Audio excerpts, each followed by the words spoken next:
pandemic. Yes, dang it. Yeah. So that really sucked, especially after talking to Susan, and she was telling me like, "Oh, you're gonna be so successful. Like your work ethic's amazing. You're gonna be closing 50 transactions this year." Yeah. And so it was a huge bummer, especially because I had just gotten my logos made, open house signs made, all my cards, and I remember at the beginning of the year, man, you were ready to. Oh, I was you were so like ready. on the runway, like okay, Yeah. all systems go, and then all of a Yeah. sudden, boom, the world shuts down. Mm-hmm. Yeah. So I remember I just pulled back the paper on my open house signs, and I got them set up in my room ready to use. And that's when everyone started getting the texts, the calls. Oh, we're all shutting down. Open houses aren't allowed anymore. And so I was just looking at my stack of open house signs like, well. You probably spent the last hopefully of your money to get them, right? Yeah, about. And I was thinking, no, hopefully in 2 weeks I'll get to come back out and Because start it's doing 14 days, slow the spread. Yeah. That worked Fast really forward good. to 8 months later, and I've still got them sitting. I'm waiting. They're still pretty. Don't give up. Not ruined yet, so I will use them one day.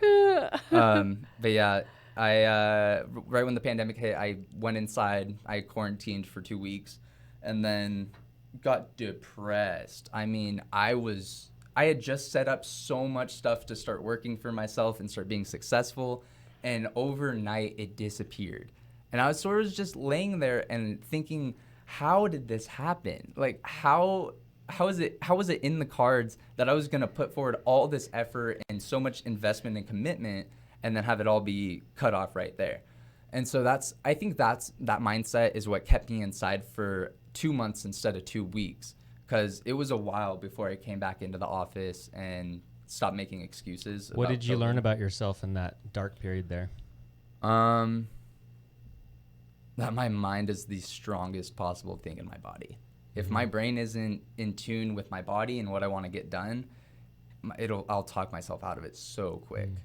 And making excuses. It's so easy to make excuses, because I thought of, oh, what could I be doing right now? And I'd think of a couple things, but I think, nah, like it's too hard. Without COVID, things are just too hard.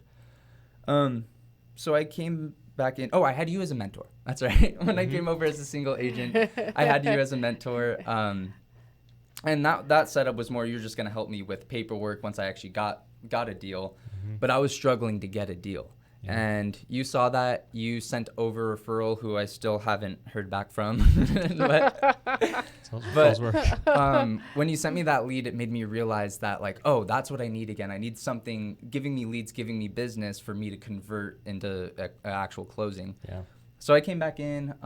I talked with Susan a little bit, and I just told her, I was feeling kind of defeated. What should I do? And she said, I think you should get back on a team and go around interviewing, find the right one, find the perfect team. So I interviewed with Andrew Lewis Holmes' team, and then with Michael Urain.